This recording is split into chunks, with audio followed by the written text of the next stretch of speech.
All of us, for many decades, some have just joined the party lately, are concerned over what's happening in our government and how it's happening. And as I've outlined since the inception of this show 10 years ago, the key to the deep state is their control mechanism.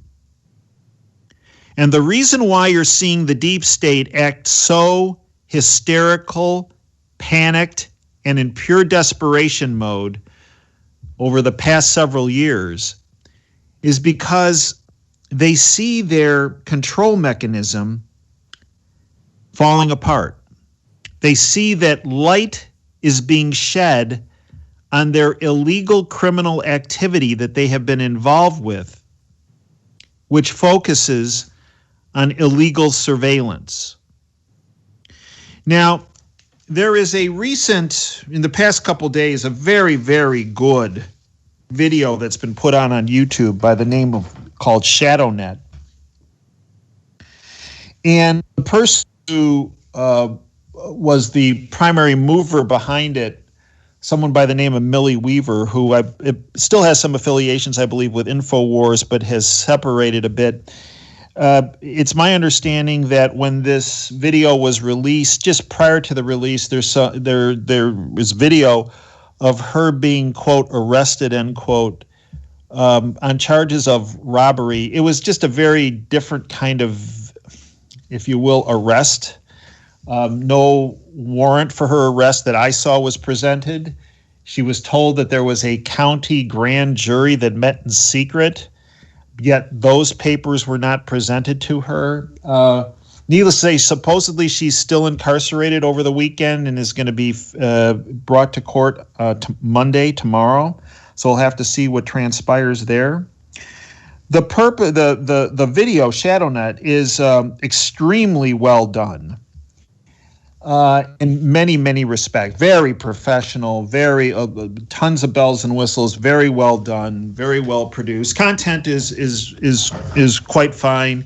They had two people speaking about how information is utilized to influence people, not just of our country, but the world. It's called, if you will, an internet influence operation. Now, many people believe this is groundbreaking, that this has never been put forward. Well,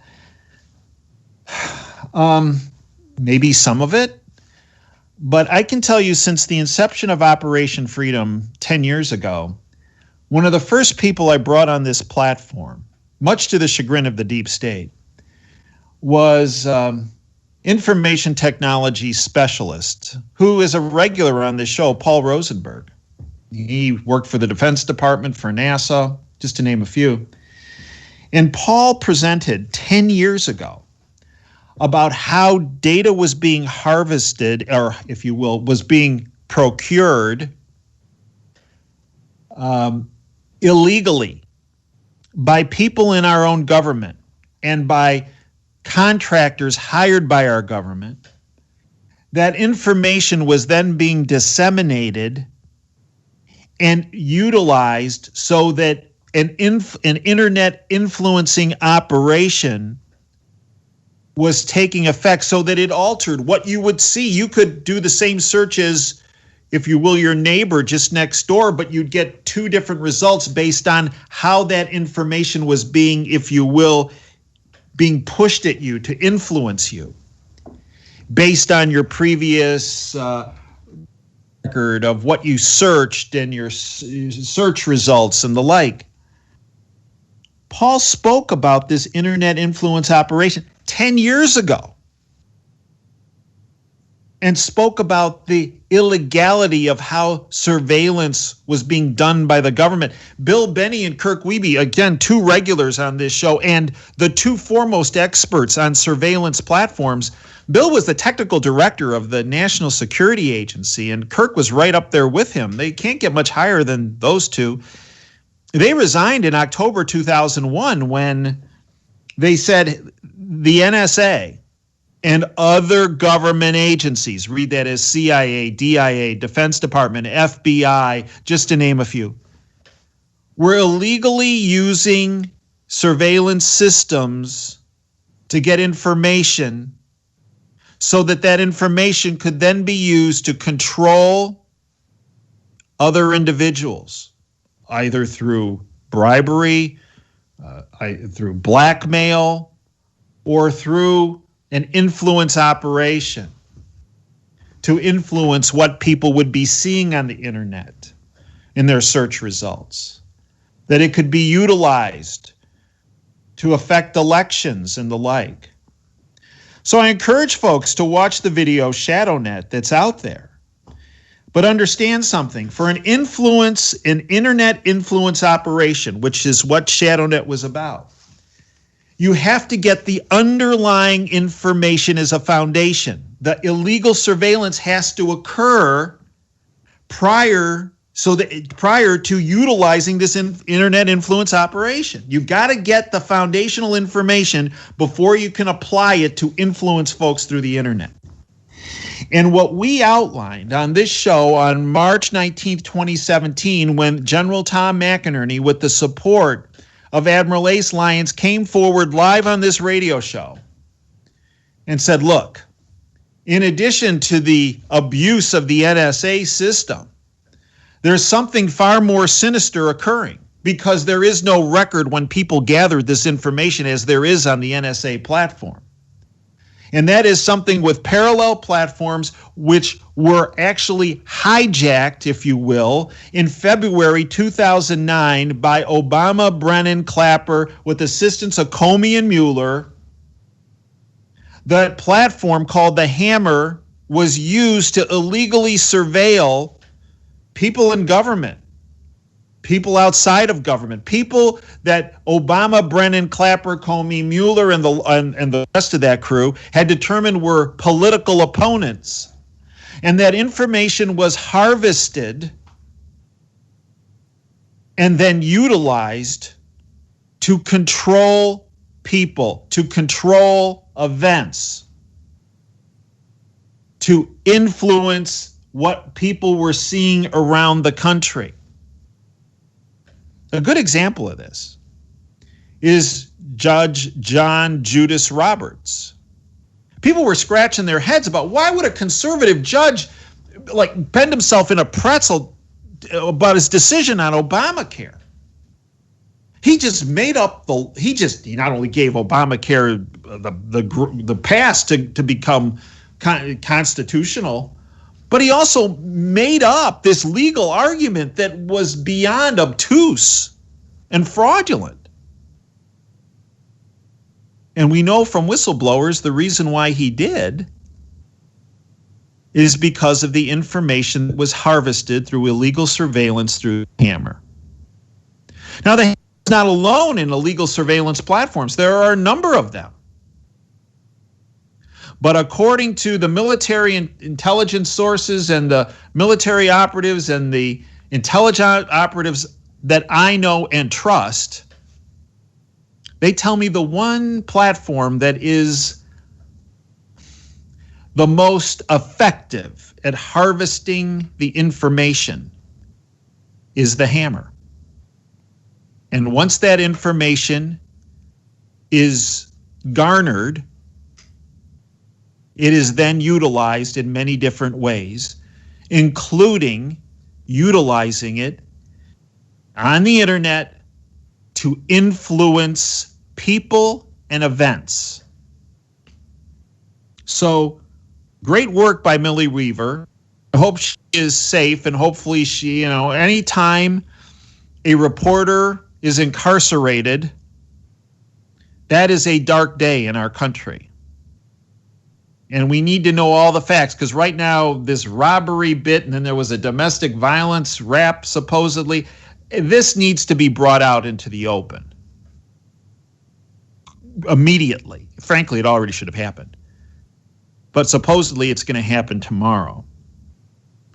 But the more, and this is where I congratulate her as well, the more people that become aware of this, the better. Because I can tell you, from the very beginning, 10 years ago, when we started talking about these internet influence operations, the deep state was not happy about that. They were trying to suppress our information from getting out.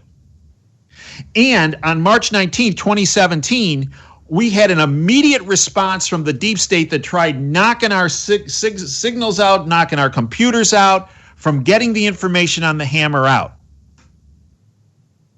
So good. More light on this illegal surveillance operations, and more light a day on then the follow-up being the internet influence operations, the better. The better. But people need to realize that it's not just the contractors outside of the government that are doing this. Yeah, they're bad and they're involved. But let's not take the shiny mirror and just point it on the contractors, but let's also point it to the criminals within the government that have been involved in these operations for not just years or months, but decades. The problem I see is people are saying, oh, this is a revelation, this has never been brought forward. If anyone says that, here's what they're saying. They are saying they are ignorant to all the work done by many other people for this for years. And in particular, Bill Binney and Kirk Wiebe, who were the first to step out and talk about this in 2001. This adds to the work that Bill and Kirk started to present back in 2001 and the work that was presented through General McInerney and Admiral Lyons in 2017. But this is not the first time this has come out. And what troubles me is that there are a lot of people saying, oh, this is all new. No, it's not. It's not. There's some new, but it's not all new. And it's far from new. And we have to make sure that the criminals that were involved in our government and outside our government with the contractors, all their feet need to be held to the collective fire of truth and justice and the rule of law. And no one should escape the rule of law on this. Because anyone who does will have the opportunity to do it again, only potentially even far worse. Jonathan Turley, an attorney out of George, Washington, not exactly conservative, he went on record recently. Turley blasts the media's willful blindness to Obama's criminal spying. Jonathan Turley voted for Obama, voted for actually Hillary Clinton. He actually helped present information for President Trump in the impeachment hearing when it was in front of the Senate. Now, here's what he recently wrote. The Washington press corps seems engaged, this is from The Hill, in a collective demonstration of the legal concept of willful blindness or deliberately ignoring the facts, following the release of yet another classified document which directly refutes prior statements about the investigation into Russian collusion. It is astonishing that the media refuses to see what is one of the biggest stories in decades. The Obama administration targeted the campaign of the opposing political party based on false evidence. The media covered Obama administration's officials ridiculing the suggestions of spying on the Trump campaign and of improper conduct with the Russian investigation. And they were all proven, that bought-off, lamestream fake media, to be wrong. There are a number of us in the, not alternative media, the independent media, that for 4 years have been saying this Russian collusion issue is a smoke and mirror show. It's a diversion. They're trying to, if you will, divert everyone's attention to look at that when they don't want you to realize what they were doing to garner information. And that was the illegal surveillance. You know, as I repetitively mentioned, and the deep state went off the rails in March of 2017 when some very courageous reporters, Mary Fanning and Alan Jones, reported in March of 2017 about this illegal surveillance being done not just through the NSA. Yes, it was done on the NSA, but not alone. Some people just want you to focus on the NSA, all NSA, all NSA. Anyone that's telling you it's all NSA is protecting the very people that were involved in the CIA, the DIA, the Defense Department, the FBI, you name the agency, that were also involved in illegal surveillance. Illegal surveillance that involved platforms where they could get away with that without any reporting system. Actually, even more sinister than the abuse on the NSA platform. And when you look over time, that initial reporting by Fanning and Jones, and then corroborated and supported by General McInerney and Admiral Lyons, well, when you start to dig into it, you realize the degree that the government tried to protect this information from coming to the public. Years ago, the former director of national intelligence, John Negroponte, invoked the state secrets privilege secondary to national security protection on a guy who was the original whistleblower on this other illegal surveillance platform. Montgomery was the guy who developed the HAMR surveillance platform. And Negroponte shut him up. The way he shut him up is he hit him with this state secrets privilege that said, if you talk to the public, if you talk to anyone, if you talk to the media, if you talk to anybody about this program, about this platform, about this surveillance tool, the HAMR, you're going to go to jail, prison, and you're never going to get out. So what they did is they not only put a sock in his mouth, but they put a pit bull around his leg. And finally, Montgomery made a decision. He decided that he couldn't live with this being silent. And one of the things he did is he went to a federal judge, a guy by the name of Royce Lamberth. And through Royce Lamberth, he helped arrange 2 levels of immunity for Montgomery to turn over information. And Montgomery did turn over evidence and information. This has been confirmed on a number of different fronts, one of which was the former general counsel to the FBI, James Baker. He testified under oath before Congress in October 2018, documenting the existence of this HAMR illegal surveillance platform that was used. And what he said was that, there was evidence turned over by Montgomery on this HAMR surveillance tool that showed that government officials were illegally surveilling other government officials and the public.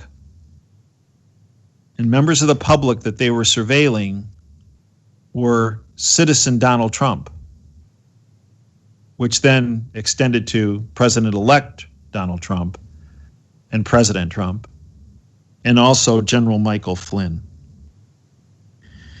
When WikiLeaks, Julian Assange, they published some information on their platform about the CIA hacking tools. It was called their Vault 7 release. And it showed that the HAMR was involved, was one of those hacking tools. The deep state launched an attack on everyone and anyone who spoke about illegal surveillance outside of the NSA platform. The reason is because Brennan, the director of the CIA, and operatives at the CIA were involved in this illegal surveillance activity. It is in the charter of the CIA that they cannot be involved in domestic activities, which is why they needed to shut anyone and everyone up about what they were involved in. It's critical. And in fact, it was this HAMR illegal surveillance tool that was used to monitor the phone calls between that Russian ambassador Kislyak and General Flynn. We know that because acting director of National Intelligence Rick Grenell said, well, the transcripts, they're not the work product of our intelligence community. What does that mean? It means that the information that was garnered on those phone calls between General Flynn and Admiral Kislyak was in fact garnered through an illegal surveillance platform. General Flynn's attorney, August 4th, went on Fox Business News with Liz McDonald, and here is what she said. Derek, hit it very quickly. Let's close on it. So this is massive abuses of power under the Obama administration, deeper and more widespread than people may realize. Because, Sydney, there's also this story. A nonprofit watchdog group on privacy and surveillance, former House Judiciary Chair Bob Goodlatte, he's a Republican out of Virginia. He's a senior advisor now advising them. They're hitting the Office of the DNI with FOIA requests. They want to know about whether intelligence officials under the Obama administration were spying on, did surveillance, and unmasking of 48 current and former members of Congress. These are members of Congress from January 2008 to January 15, 2020. Senator Rand Paul tweeted about that 3 years ago saying, yeah, he thought he was being spied on and unmasked. Your reaction to that? Well, don't forget, John Brennan was spying on members of Congress with CIA assets and NSA tools of electronic surveillance. They were spying on anybody they wanted to spy on. And then Brennan also formed this thing called a fusion cell, or the HAMR, or whatever people want to call it, that was used to just explode surveillance information and activity over all kinds of Americans, particularly Congress. And in fact, I've been told even I was surveilled several years ago. So that's the danger Senator Grassley and Republicans are talking about. That we do not, the Republicans are saying we don't want to turn it to East Germany where we're spying and snitching on each other. And that if they could do it to General Flynn, they could do it to all of us. Your word on that? Exactly. And they have been doing it on all of us, Liz. That is what all needs to be uncovered and explored and exposed for the American public to know how bad the surveillance state has been and is. And it's only gotten worse, and this COVID mess is only going to make it worse. That's part of the contact tracing I find extremely objectionable, all of it. It's way too much government intrusion in what is supposed to be a free society.